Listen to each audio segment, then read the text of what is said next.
Hey everyone, so today we'll be making hummus.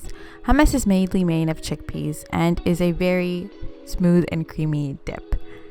Today we'll be showing you exactly what you need and the steps required. So here's what you'll need. You'll need dried chickpeas, garlic, tahini, cold water, crushed chili flakes, salt, lemon juice, and baking powder. So first step is to soak the chickpeas overnight. And it usually takes from about 8 to 12 hours. You could just leave it on your counter with a lid on top.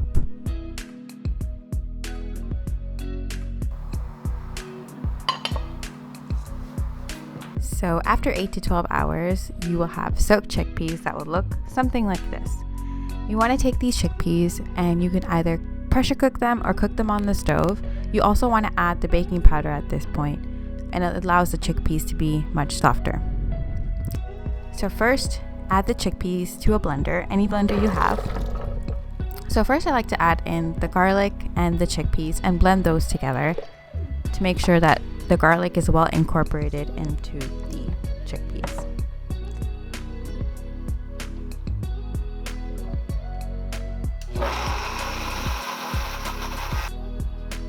In traditional hummus, there's no olive oil, so our main binder will be tahini.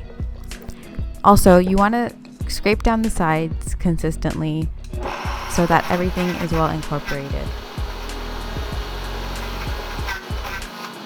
Now we're going to add in the tahini. So we're using quite a lot of tahini just because it's the only binder. It gives it that creamy consistency. So we're going to blend again. It will take a bit of time just to get it going just because it's a thicker hummus. We add crushed chili flakes for a bit of spice to our hummus. You can obviously omit this if you like, but we like that added extra flavor. And I use ice cold water to blend because it makes the hummus more fluffy. Finally, we're gonna add in the lemon and salt. Salt, I put in the recipe salt to taste, whatever your health requirements are or whatever your taste buds need. And you want to add the lemon in last because if you add it in earlier, it will taste a bit too bitter and lemony. So adding it at the end gives it just the right kick. Okay, so we're done. So here's the finished product. We just added on some parsley and some olive oil. You can have this with pita, you can have this with vegetables, with whatever you like. So right here we have the ingredients. So give this a try and let us know what you think.